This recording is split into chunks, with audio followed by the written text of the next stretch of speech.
Lu tahu nggak? Ada satu bajak laut yang sengaja bikin dirinya kelihatan kayak iblis biar musuh nyerah sebelum menyerang. Namanya Edward Teach, atau yang dunia kenal sebagai Blackbeard, bajak laut paling ditakuti dalam sejarah. Edward Teach diperkirakan lahir sekitar tahun 1680 di Bristol, Inggris, salah satu kota pelabuhan terbesar dan tersibuk di Eropa saat itu. Bristol adalah pusat perdagangan Atlantik, termasuk perdagangan gula, tembakau.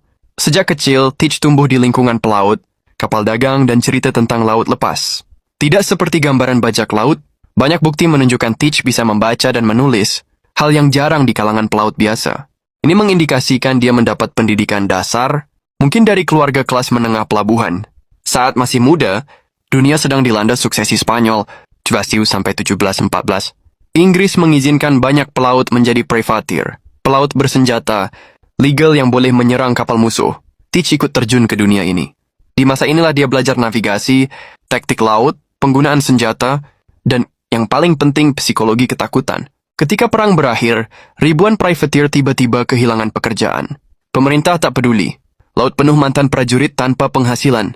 Bajak laut lahir dari situ. Teach kemudian bergabung dengan Benjamin Hornigold, bajak laut berpengalaman yang beroperasi di Karibia dan Bahama. Dari Hornigold, Teach belajar bahwa bajak laut yang bertahan lama bukan yang paling keras, tapi yang paling ditakuti. Dia menyerap pelajaran ini sepenuhnya. Saat Hornigold pensiun karena menerima pengampunan kerajaan, Teach memilih jalan berbeda. Membangun reputasi sendiri. Disinilah persona Blackbeard diciptakan. Janggut panjang dikepang, pakaian hitam, banyak senjata tergantung di tubuh, dan yang paling terkenal, sumbu api menyala di rambut dan topinya saat menghadapi musuh. Itu bukan kegilaan, itu strategi. Asap mengepul di wajahnya, membuatnya tampak seperti makhluk mitos. Banyak kapal menyerah tanpa perlawanan. Teach paham satu hal, ketakutan menghemat segalanya. Tahun 1717, dia merebut kapal Prancis La Concorde, kapal besar bekas kapal para pesuruh.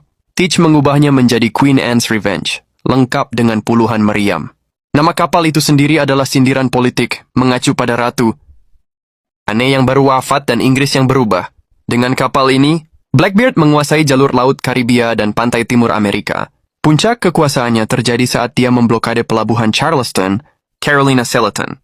Ini bukan kota kecil, ini pusat perdagangan penting koloni Inggris. Menariknya, Blackbeard tidak meminta emas. Dia meminta obat-obatan.